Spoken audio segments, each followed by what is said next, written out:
Students ने मुझसे request की थी कि फ़ारेनहाइट से सेल्सियस कन्वर्जन का program Punjab text book practical copy से करवाया जाए। तो आइए शुरू करते हैं। फ़ारेनहाइट से सेल्सियस कन्वर्ट करना है। मैंने आपको बताया था कि आपको सबसे पहली चीज़ फार्मूला आना चाहिए फ़ारेनहाइट से सेल्सियस में कन्वर्ट करने का। वो है Celsius equal to Fahrenheit -32 bracket में +5 डिवाइडेड बाय 9। अब स्टूडेंट इस फार्मूले में मैंने आपको बताया था कि इक्वल टू के जो राइट साइड है ये इनपुट होती है, ये वाली इक्वल टू के ये वाली साइड, और जो इक्वल टू की जो दूसरी साइड है ये होती है आउटपुट। तो आप देखें कि जो राइट साइड है वहाँ पे एक इनपुट है एफ़, तो यहाँ पे इनपुट एफ़ फ़ारेनहाइट में कोई भी वैल्यू होगी, वो कोई भी नंबर होगा 10, 20, 30, 40। आप इनपुट एफ़ भी लिखेंगे वो भी ठीक है, लेकिन यहाँ पे ये बताया गया कि वो एक नंबर डिजिट होना चाहिए, तो इनपुट नंबर एफ़। फार्मूला ऐसे ही आपने जो याद किया है, जो भी फ़्लो चार्ट है स्टूडेंट्स, आपको मोस्ट इम्पॉर्टेंट थिंग जो मैं आपको बताने जा रही हूँ वो है कि आपको फार्मूला आना चाहिए। फार्मूला आता होगा तो आपको इनपुट अलग करना आसान होगा और आउटपुट अलग करना आसान होगा। यहाँ पे स्टार्ट और एंड के लिए यहाँ पे ओवल शेप यूज़ हुई है पिंक कलर में, और इनपुट और आउटपुट के लिए अगर आप देखें तो ये पैरेललोग्राम जो है ये देखिए यहाँ पे डायगोनल है साइडों से, जबकि रेक्टेंगल जो है ये बिल्कुल इक्वल होती है। इनपुट और आउटपुट के लिए पैरेललोग्राम है। इनपुट में एफ़ आएगा, जबकि आउटपुट में जो है आंसर कैलकुलेट होकर सी में चला जाएगा सेंटीग्रेड में, तो यहाँ पे आउटपुट में सी आएगा। प्रिंट, यहाँ पे कोई भी मैसेज आप अपनी वर्डिंग में लिखें, temperature in centigrade is equal to या सेंटीग्रेड इज़ इक्वल टू, आप ये मैसेज अपनी वर्डिंग में कर सकते हैं। ये हार्ड एंड फास्ट रूल नहीं है कि आप इसी मैसेज को याद करें, और आप यहाँ पे प्रिंट खाली सी भी लिख सकते हैं, ज़रूरी नहीं कि आप ये मैसेज भी लिखें। तो आपको समझ आ गई होगी कि फार्मूला याद होना चाहिए, और फार्मूला प्रोसेसिंग को रिप्रेजेंट करता है। फार्मूला याद हो गया, इस साइड के ऊपर राइट साइड के ऊपर बाकी सारे कांस्टेंट है। एफ़ जो है वो यहाँ पे वेरिएबल है, वो ऊपर हम इनपुट लेंगे, और दूसरी साइड के ऊपर सी जो है ये आउटपुट है। लेफ़्ट साइड पे ये आउटपुट प्रिंट के साथ आएगा, और फार्मूला प्रोसेसिंग में ऐसे ही लिख देंगे input processing output, parallelogram rectangle parallelogram. Shapes का आपने ख्याल रखना है। इसी तरीके से अगर मैं आपको दूसरा फ़्लो चार्ट समझाऊँ, इसके अंदर आपने फाइंड करना है area and circumference of a circle.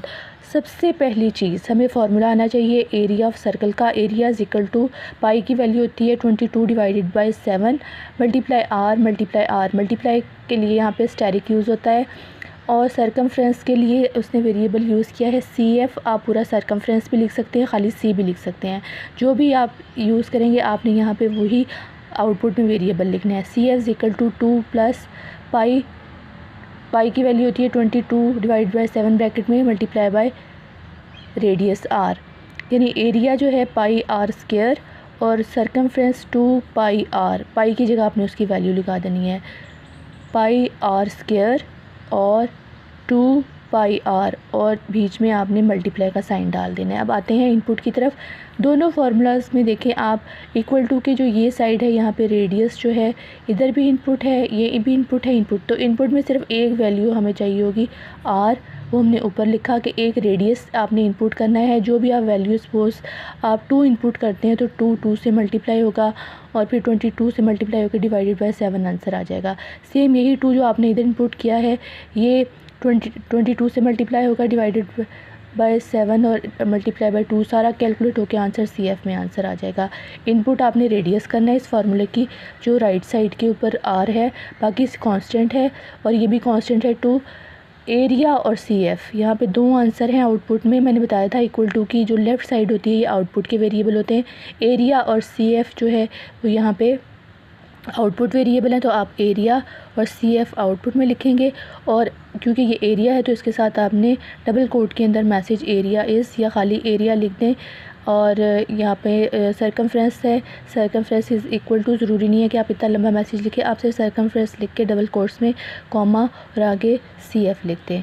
Start and Oval, input output parallelogram and processing rectangle use होगा। इस तरीके से अगर हमें फार्मूला आता है एरिया ऑफ सर्कल का, तो स्टूडेंट्स आप समझे कि आपके लिए सारा काम आसान हो जाता है। ये एरिया ऑफ सर्कल और सरकमफ्रेंस, आपको ये 2 फार्मूले आने चाहिए। ये 2 फार्मूले आते होंगे तो आपके लिए काम आसान हो जाएगा। जो फ़्लो चार्ट है वो आपस में कंफ्यूज नहीं करेंगे आप। फ़ारेनहाइट से सेल्सियस कन्वर्ट करने का प्रोग्राम जो है ये हम करेंगे। सेम फ़ारेनहाइट से सेल्सियस कन्वर्ट करने का प्रोग्राम हम Punjab text book practical copy से करेंगे। आपको प्रॉब्लम पता है कि फ़ॉर्मूला क्या है फ़ारेनहाइट से सेल्सियस में कन्वर्ट करने का। F-32 फ़ारेनहाइट होता है। F ब्रैकेट में मल्टीप्लाई की जगह स्टेरिक यूज़ होता है कंप्यूटर में। F/9 कांस्टेंट है, सेमीकोलन। ये फार्मूला अगर हमें याद है, C is equal to F-32 asterisk 5/9 semicolon. Formula हमें याद है तो मैंने आपको बताया था इक्वल टू के राइट साइड पे इनपुट है, तो इनपुट के लिए हमें वेरिएबल यूज़ करने पड़ते हैं सी लैंग्वेज के अंदर। तो आपने यहाँ पे फ्लोट F, क्योंकि इनपुट हमारी पॉइंट में भी हो सकती है तो हम वेरिएबल की टाइप फ्लोट यहाँ पे लिखेंगे। F जैसे 10.5, 2.6, और इसी तरीके से जो आंसर है हमारा वो भी हमारा हो सकता है कि वो पॉइंट में हो, तो आप फ्लोट C सेमीकोलन, ये आउटपुट के लिए वेरिएबल है। मैंने आपको बताया था कि इक्वल टू के दूसरी साइड पे जो है जो वेरिएबल होता है लेफ़्ट साइड पे वो आउटपुट का वेरिएबल होता है। तो 2 वेरिएबल होंगे, F जो है वो इनपुट के लिए है और C जो है वो आउटपुट के लिए वेरिएबल है। तो फ्लोट F सेमीकोलन और फ्लोट C सेमीकोलन। ये जो साथ में डबल स्लैश फ़ारेनहाइट और डबल स्लैश सेल्सियस लिखा है ये लिखना ऑप्शनल है, क्योंकि प्रोग्राम में कमेंट्स लिखना हमारी मर्ज़ी होती है, हम लिखें ना लिखें। आप लिखना चाहते हैं, F को एक्सप्लेन करना चाहते हैं कि F क्या है, फ़ारेनहाइट है और C सेल्सियस है, तो आप डबल स्लैश डालना ना भूलिएगा। ये कमेंट के जो है ये यूज़ होता है, तो आप double slash single line comment के लिए यूज़ होता है और फ़ारेनहाइट लिख देंगे। फिर double slash single line comment के लिए है और ये सेल्सियस है। इसके बाद एक मैसेज आएगा यूज़र को ये कहने के लिए कि वो इनपुट करे, तो print F small bracket round bracket के अंदर आपने double quote enter temperature in Fahrenheit, ये मैसेज आएगा, या एंटर फ़ारेनहाइट वैल्यू, कुछ भी मैसेज आप अपनी वर्डिंग में लिख सकते हैं। इसके बाद /n नेक्स्ट लाइन पे जाने के लिए है ये। इसके बाद double quotes bracket close small and semicolon. Semicolon डालना नहीं भूलना, क्योंकि इससे एरर आ जाता है आपके प्रोग्राम में। अब यूज़र से क्योंकि वैल्यू लेनी है तो आपने स्कैन F, ये आपसे पूछा जा सकता है कि स्कैन F किस लिए यूज़ होती है। ये यूज़र से वैल्यू इनपुट गेट करने के लिए यूज़ होती है।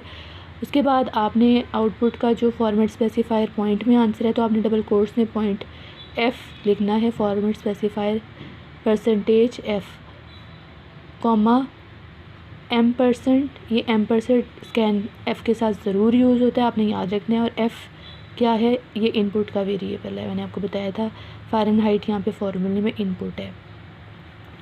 इनपुट हो गई हमारे पास, ये हमारे पास इनपुट हुई है। इसके बाद जो है ये प्रोसेसिंग का फार्मूला मैंने कहा था, ये आपने इसमें गलती नहीं करनी, इसी से पता चलेगा प्रोग्राम कैसे लिखना है। उसके बाद आउटपुट में यहाँ पे स्क्रीन पे आंसर रिज़ल्ट प्रिंट करना है, तो प्रिंट F आंसर हमारे पास सेंटीग्रेड में आएगा तो टेम्परेचर इन सेंटीग्रेड मैसेज आएगा डबल कोट्स में, इक्वल टू %F आंसर हमारा पॉइंट में आएगा, तो हमने उसकी फॉर्मेट स्पेसिफायर बताना है कि जो कैलकुलेट होकर फार्मूले में आंसर आएगा वो पॉइंट में आएगा, %F double quotes comma C, और ये करली braces close. Void main function का जो है ये मेन बॉडी है, वॉइड मेन की ये स्टार्ट और एंड, और इसके बाद इससे ऊपर आपने इनपुट और आउटपुट आपने फंक्शन यूज़ किया है प्रिंट F और स्कैन F यूज़ किया है। इसके लिए आप हेडर फाइल इंक्लूड करेंगे, हैश इंक्लूड लेस देन और ग्रेटर देन, इसको आपने राउंड ब्रैकेट नहीं बना देना, लेस देन और ग्रेटर देन का साइन है इसके बीच में लिखना है stdio.h। अब इसके आउटपुट की तरफ आते हैं। सपोज़ आपने यहाँ पे एंटर किया है टेम्परेचर फ़ारेनहाइट में, तो वो है 98.6। आपने ये इनपुट किया इस फार्मूले में, F की जगह 98.6 इनपुट करिए। आप कैलकुलेट करके देख लें, यहाँ पे 98.6 इनपुट करेंगे तो माइनस होके मल्टीप्लाई होके डिवाइड होके C भी आंसर आ जाएगा 37 पॉइंट, और ये 6 टाइम 0 लिखा हुआ है। आपको पता है कि %F में जो डेसिमल पॉइंट जो है वो 6 पॉइंट के बाद 6 डेसिमल पॉइंट तक जो है वो आंसर आता है। ठीक हो गया। आप वैसे जो कंप्यूटर में आप कैलकुलेटर में करते हैं वो 2 डेसिमल तक आंसर को देखते हैं, लेकिन आपका जो परसेंटेज एफ़ का जो फॉर्मेट स्पेसिफायर है ये 6 पॉइंट के बाद 6 डेसिमल तक आंसर देता है। सेम इसी तरीके से सेंटीग्रेड से फ़ारेनहाइट के लिए आपने पहली चीज़ है फार्मूला याद करना है। C × 9 / 5 + 32 और स्मॉल ब्रैकेट में है प्लस और सेमीकोलन डालना नहीं भूलना आपने। और F = आंसर हमारा फ़ारेनहाइट में आएगा।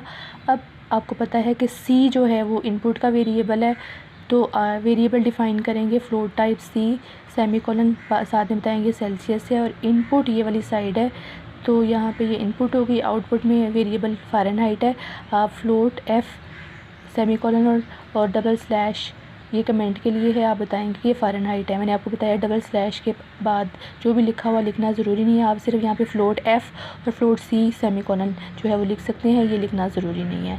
मैसेज आएगा प्रिंट, आपने एंटर क्या करना है, इनपुट वेरिएबल क्या था C, तो आपने सेल्सियस जो है वो एंटर टेम्परेचर करवाना है, /n डबल कोट्स में स्मॉल ब्रैकेट राउंड और सेमीकोलन, और इसके बाद स्कैन F में उसकी वैल्यू आपने लेनी है।